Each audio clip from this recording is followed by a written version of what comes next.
Hello friends, welcome to my knowledge feed channel. I hope आप अच्छे होंगे। Friends, आज मैं खेल समाजशास्त्री आधार का वन लाइनर क्वेश्चन लेकर आपके समक्ष आई हूँ, जो UPTGT, PGT, Uttarakhand LT grade, MP super TET, NVS, DSSP, KVS, Bihar state मुख्य परीक्षा, एकलव्य मॉडर्न स्कूल आदि ऑल स्टेट के फिजिकल एजुकेशन के एग्जाम के लिए क्वेश्चन इंपॉर्टेंट है। और फ्रेंड्स, मेरे चैनल पर topic wise MCQs, one liner question और प्रीवियस ईयर क्वेश्चन यूपीटीजीटी साल पेपर मिल जाएगा। आप अपने स्टडी का कंटिन्यूटी बनाए रखिए और मेरे वीडियो से प्रैक्टिस करते रहिए। चलिए स्टार्ट करते हैं आज का क्वेश्चन। शारीरिक क्रियाकलापों द्वारा बच्चों की संपूर्ण शिक्षा को कहते हैं शारीरिक शिक्षा। शारीरिक शिक्षा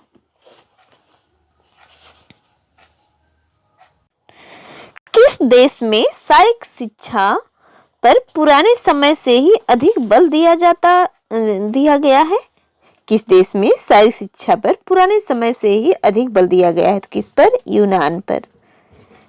किस दार्शनिक ने शारीरिक प्रशिक्षण को युवाओं के लिए आवश्यक माना है? तो ये सुकरात, अरस्तु और प्लेटो। शारीरिक शिक्षा पद्धति का एक अभिन्न अंग है, जिसका उद्देश्य शारीरिक गतिविधियों के माध्यम से नागरिकों को शारीरिक, मानसिक, भावनात्मक तथा सामाजिक रूप से सक्षम बनाना है।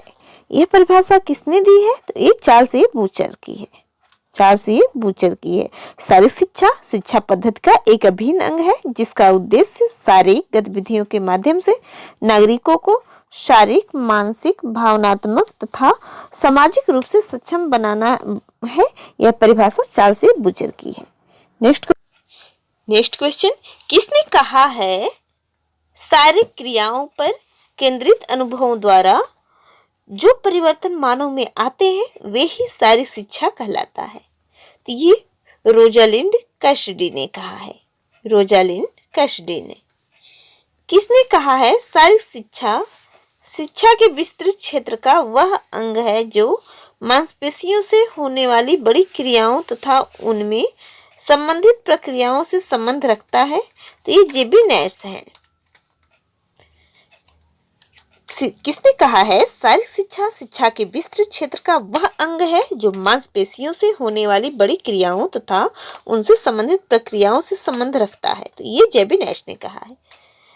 शारीरिक शिक्षा व्यक्ति विशेष के सामाजिक व्यवहार में वह परिवर्तन है जो बड़ी मांसपेशियों तथा उनसे संबंधित गतिविधियों की प्रेरणा से उत्पन्न है। यह परिभाषा है सीसी कोबेल का है। शारीरिक शिक्षा उस परिपूर्ण एवं संतुलित अनुभवों का जोड़ है जो व्यक्ति को बहुपेशी प्रक्रियाओं में भाग लेने से प्राप्त होती है एवं उनकी अभिवृद्धि और विकास को चरम सीमा तक बढ़ाते हैं। यह परिभाषा है सीएल ब्राउनेल का। शारीरिक शिक्षा किसके विकास से संबंधित है? तो यह है शारीरिक विकास, मानसिक विकास एवं भावनात्मक विकास। शारीरिक शिक्षा किसके विकास से संबंधित नहीं है? तो यह अनुशासनहीनता से संबंधित नहीं है। लेस्ली के अनुसार शारीरिक शिक्षा का उद्देश्य है स्नायु पेशी विकास, बौद्धिक विकास एवं भावनात्मक विकास। किसने कहा है खेल को किसी असुर का आविष्कार मानकर आज भी तिरस्कृत किया जाता है? तो यह है कोबेल एवं फ्रांस का। शारीरिक शिक्षा द्वारा होने वाले नैतिक विकास का संबंध किसमें है? तो यह है स्वनियंत्रण, खेल, भावना एवं नेतृत्व का। शारीरिक शिक्षा तथा खेल कूद के कार्यक्रम अधिकांश कैसे होते हैं? तो ये सामूहिक होते हैं। शारीरिक शिक्षा एवं खेल कूद के कार्यक्रम अधिकांश कैसे होते हैं? तो ये सामूहिक होते हैं। शारीरिक शिक्षा तथा खेल कूद के कार्यक्रमों का सामाजिक पक्ष किसका द्योतक है? तो यह है सामाजिक तथा सामाजिक गुणों का विकास। खेल कूद से संबंधित समाजशास्त्र की शाखा का नाम है तो ये खेल समाजशास्त्र, खेल कूद से संबंधित समाजशास्त्र की शाखा का नाम क्या है? तो ये खेल समाजशास्त्र है। नियमों की व्यवस्था को समाजशास्त्री भाषा में क्या कहते हैं? तो संस्था कहते हैं। खेल एक माध्यम है जिसके द्वारा बच्चा आनंद की अनुभूति तो प्राप्त करता ही है, यथार्थता को भी जाना जाता है। यह परिभाषा है थॉर्नडाइक की। खेल मानसिक क्षमता को बढ़ाने वाली महत्वपूर्ण क्रिया है जिसके द्वारा व्यक्ति संपूर्ण पर्यावरण के साथ मनोवैज्ञानिक रूप से समन्वय स्थापित करता है। यह परिभाषा है सलावसन की। खेल कार्य में एक प्रकार का मनोरंजन है। यह परिभाषा खेल कार्य में एक प्रकार का मनोरंजन है। यह परिभाषा वैलेंटाइन की है। खेल एक आनंददायक शारीरिक या मानसिक क्रिया है, अपने आप में पूर्ण है।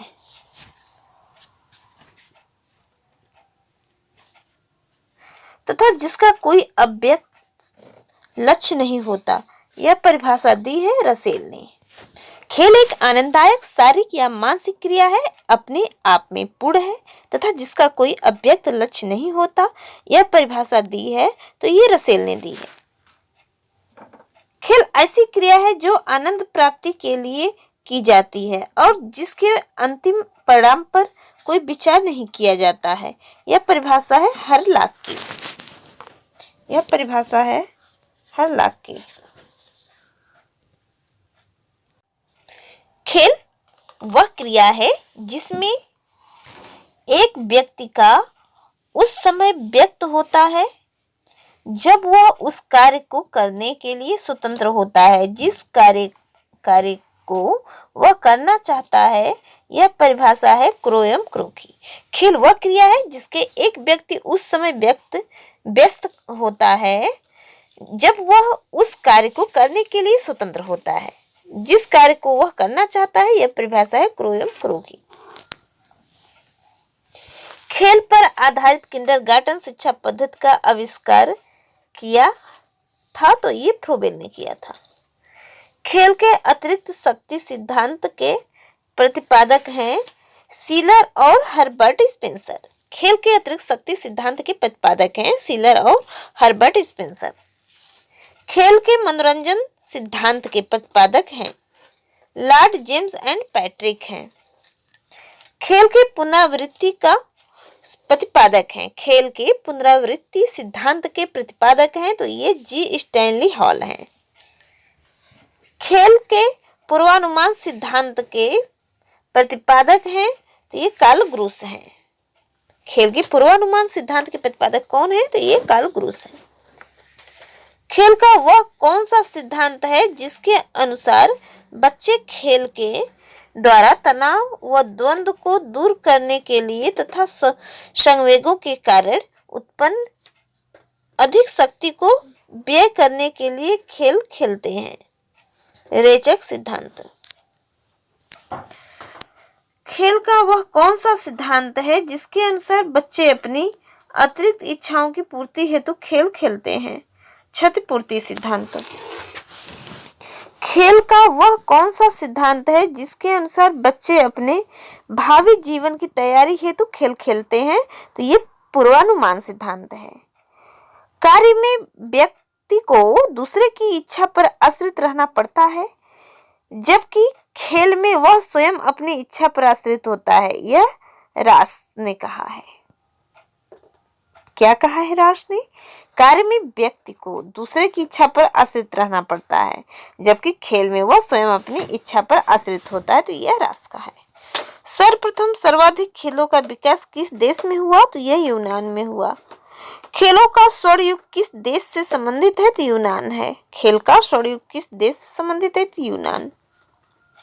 जर्मनी में जिम्नास्टिक का ग्रैंडफादर किसे कहा जाता है? तो गट्स मर्स को कहा जाता है। जर्मनी में खेल विज्ञान को अनिवार्य विषय बनाने का श्रेय किसे जाता है? तो अनिवार्य विषय बनाने का श्रेय फ्रेडरिक जॉन को जाता है।